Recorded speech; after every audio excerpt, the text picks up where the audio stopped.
Iza ku mikutu egy'enjawulo amanya ismia boy MC Savo ngabe mumanyi nti nno buli Friday tuleeta abantu ab'enjawulo n'olwaleero ndi wano eno ndi n'ebyana ebinyirira byana biyimbi naye for the first time kaba beyanjulire kuba nange ntiddo banjula amanyi abatulaba musibye mutya mikwano amanya n'eddoboozi bampita Pretty Banks ndi muyimbi sanyisa okubeera wano Pretty Banks ogamba oti nze ndi bulungi yes bampita Zinc ndi muyimbi Zinc kyeki kuba mu lulimi lwa Google nalinoonyeza ne Zinc kyeki Zinc abeera mu bintu bingi ne katono ali wano musomako mu gundi mu chemistry webale nnyo abeera mu bintu bingi si mu chemistry wokka ne kati ali wano muyimbi kati muyimbi yeah. Basically ayimba ki nyimba music yena style ki Ugandan music style ki zuku afropop buli kimu nkiyimba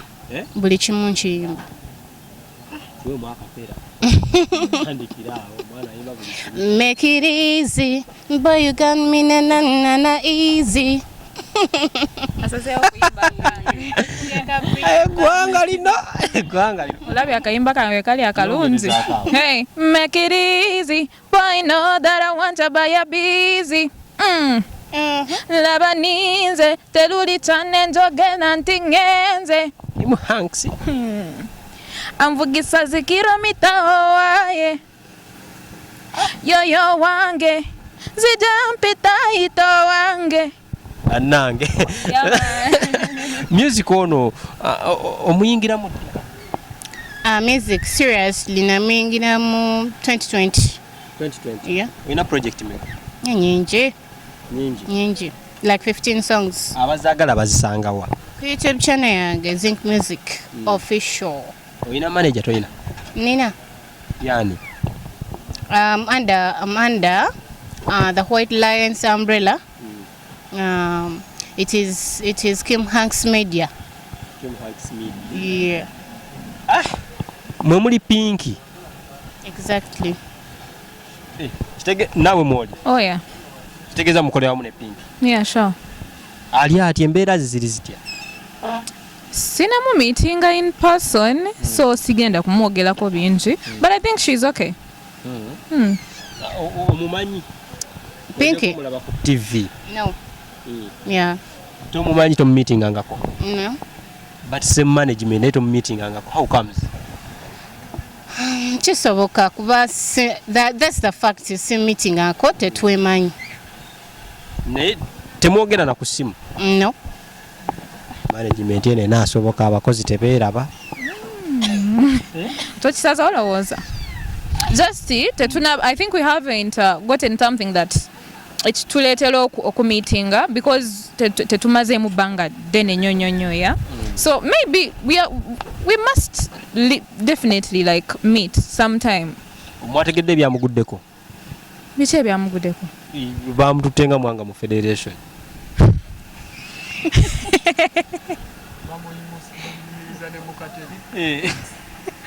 soko etoga nganchi ulidde kugwe lwaki bamutuziza mu katebe kasole ka mwanga wakawulirako we bamutwala ati bamuli katumba yakoze eki kadde mumpi namuyimiza mu katebe bawulire byanyumya agenze wulira byanyumya tebigatta tebamutwala speed. That's body shaming. That's not good.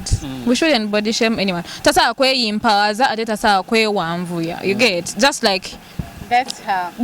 That's her. So we shouldn't body shame her. Whoever did that, that wasn't right, really. Eyachikoze that wasn't right. That's body shaming. Yamwadda Katebe ye vice president wa federation. Mbayimirire Katebe. Abantu bamulabire. Maybe Vice President. Yeah, Sheebah, right? Oh yeah. Kiyakoze ekikolwa ekyo ky'okuyimiriza muyembe munne mu katebe. Ayinza okuba teyakikoze mu bubi, bwengengeri gy'oli mu kimbuuzamu right now, Nze ngikubuuza mu bubi. Yeah, maybe bambi okala akaana kato ka pink. She's mwana muto. Yatugamba she's 17 or 18, something like that. So that's olina emyaka emeka? 15. Ekitegeeza muntu akosinga obukulu ogambe wa 17. Pinke mukolo wange. Mukulu wo muwamo kyabadde kye mukulu wo kumiyimiza mu katebe. Naye ebyaddala kati tasala kwewanvuya, you get like that's something God did, nobody can tell us ati changing so kyemanyi nabo abakikoze tebakikoze mu bubi okitegeera. Of course simulabangako, simanyi bumpi bwe butuuka, simanyi na buwanvu bwe yenkana atya ku TV. Ndaba muwanvu boy, ndaba gunda agimalayo ndaba TV aba yagimalayo kamala okuseka.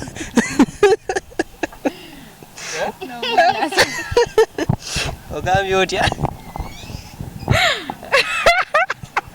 eggwanga lino olaba anoonya byonooneso no guy, I swear kubanga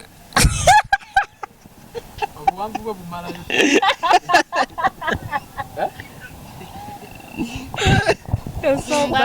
TV abamuwanvu naawe agimalayo. Nze simumanyi, mwana simulabangako kati sobola. Yes. Baba mu video TV agimalayo. Nze kale engeri gye mulabamu manyi muwanvu Pinke. Ekikolwa ekyamukoleddwako muyinza mu katebe ate ne bamala ne bamugamba afulume kwa byayogera yadde tebigatta na bya vice president byayogera. Kuba saabirabye ndoza saabifuddeko nnyo. Ekikolwa wange yakikoze agendera nnyo ku kintu kyo atera okuliriza ekyo bakita batya kyatera okukozesa munyambe kawali kamera namwe tambijjukira Sheebah kyatera otembeeta umani bikoze bitya ekyabakazi okwekkiririzaamu era okwetwalanga abakazi n'abakazi okulwanyisa ebikolwa by'abasajja batyoboola kubeera nga ye yamukoze ekyo. Nze ebyo ndi offside bannaye sibimanyi. Kati obuzibu we didn't see that. Kati it is really hard to comment on something like that. Kubenga ejoli mukimbuuzaamu. It is bwe kibanga bwe kibadde nti bamufulumiza misinde ne bamuyimiza katebe ne bamugamba oli mumpi yimirira. That is bad. Naye bw'omanyi oli musala kigambo. Kati bamufulumiza lwa bumpi. Ate byadayogera ate tebigatta na bya vice president. Nti yamuyimiriza ye yakoze ensobi ye kulaki yamuyimiriza so nga muvumirira ekikola kyakoze lwakuba saabirabye omukwano oyinza okuba onoonya bibyo naye ekyemanyi nga baagala mumulaba maybe baadde tebamulaba nga si mu bubi naye gwe engeri gy'oli mu kibuuzaamu wuuyo otuuse ku TV simanyi biki kati gwe onoonya bibyo.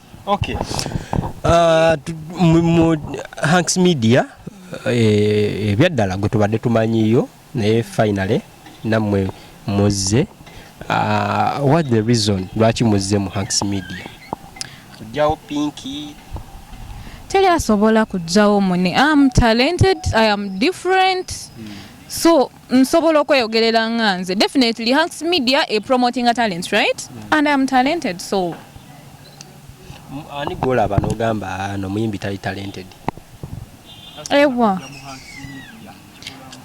anti obuzibu abatali talented sibagoberera sibamanyi kati bwoba toli muyimbi kigo singo goberera banji nnyo I love many artists sobola buli muyimbi akola music omulungi yenna muyimbi kigolaba n'ogamba gundi yavayo n'atugamba muyimbi gundi talina dansalo ono dansalo abulamu ono dansalo teyamusoma ani gwolaba n'ogamba obudde buno ono muyimbi talina dansalo. Wandimbuuzizza muyimbi kigwe gw'owulira nti ye njagala tusooke n'olya gwolaba nti kibulamu. Abo simanyi abo bo simanyi kuba nze sibeeraawo okulabiriza ono nooli you know nze mbeera ku muziki wange kuba nkimanyi banaye muziki wange awooma ggwe kutidde muziki wange wa kabi bawuli YouTube kwa bamusanga ku Zinc Music official ngene munoonyeeyo nawe ojja wulira ogambe mwana ayimba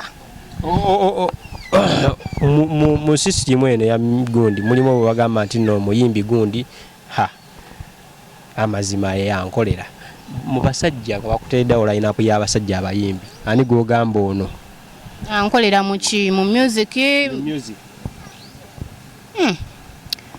King Saha nyimbira mu bonna anyimbira si mu bonna naye ayimba ate gwe basajja oyagala nnoonyayo omu boyaawo oba onzise kuba kankweyo ngenda kuwa bataano ojjeko omu Kenzo Grenade King Saha Fik Fameka White Benda kati ngenda kuwa babiri nze abankolera ngansi ngenda kuwa King Saha ne Fik because I love Fik even the way he brands himself I love it and when it comes to talent musically King Saha is musically even musically his style yeka asobodde okugimaintain he's still the Fik King Saha nani Fik and King Saha Fiki King Saha yeah to me kwabo bolonzeemu sibe ate bwekubanga si music okwepicha teti kwekuba obufaananyi simanyi beekuba bufaananyi ne bakulowako omukwaba abataano nti londako babi omu gwe bawekuba naye wali obufaananyi mwepiikyemukko okwepicha it's taking pictures bonna balungi gwe njagala kwaba abataano jako omuntu ono nepicha naye Fika nyuma mu bifaananyi okwepicha ne Kenzo actually nyuma mu bifaananyi tosobola kwepicha n'abantu babiri that is taking pictures gwe njagala I would choose Kenzo gwe picha naye Kwepicha is taking a picture tukirekera okwepicha wepicha na Kenzo omwepicha naye ate tewali gwenyinza kwepicha naye mu music industry yonna kale gwe mukodde music industry yonna tewali omusajja gwe sobola kwepicha naye fresh kid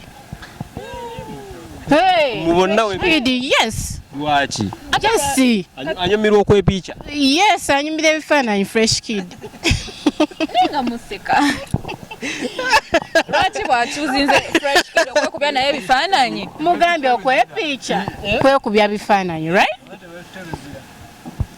ate ku lwaki bannaye okwekuba ebifaananyi si kibi si kyo oba muleka mwe mulowooza oba mukirese mu ngeri gwe okwepicha kikyotegeera nze era nga ongambye nti kitegeeza kuba bifaananyi so ani gwotera okwepicha naye oba tomulina asitera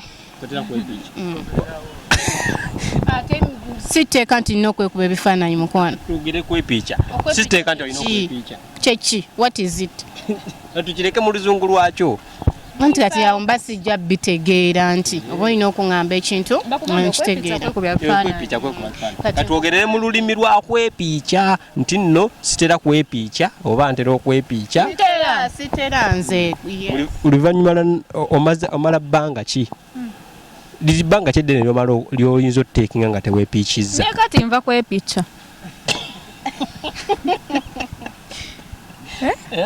naye kati nva kwepicha olunaku weepiicha emirundi emeka nga gumu kuba esimu yange njagala nnyo okwepicha kwekubya ebifaananyi mbyagala nnyo ebintu ebyo byokwepicha okwepiicha kunyuma budde kimisana kiro misana awo ng'akasana nga kalaiti nga kakulimu bulungi naye okuba bulungi ekifaananyi wacwa mubeere bulungi mweraba okay babasayininga oba temunaba I'm signed. Simanyi kwono kubanga buli omu ali signed different. Ono si muganda wange. Nze nakitegedde nti nno bambeera mu miiti mu kampani y'emu. Naye nga buli omuntu alina nnamba ya munne amulaba ku TV ate TV ng'emusinga obuwanvu. Okay, ayagala music wamusangewo. Buladi kansooke nkutereezeemu. Wambuuzizza oba omwana muwala Pinky mumpi. Naye nkugamba simanyi wagambye ku TV kankutereeze saka osale ekigambo naye nkugamba nze mulaba ku TV nga muwanvu nga TV agituukamu bulungi tomulabangako yet you are under the same company. I haven't met her yet but definitely soon. Pretty Banks everywhere, my YouTube channel, subscribe, Instagram, TikTok, Snapchat, everywhere. Pretty Banks. Zinc Music official kuyinza omusanga. Yeah. Okay, mubeere bulungi mweraba.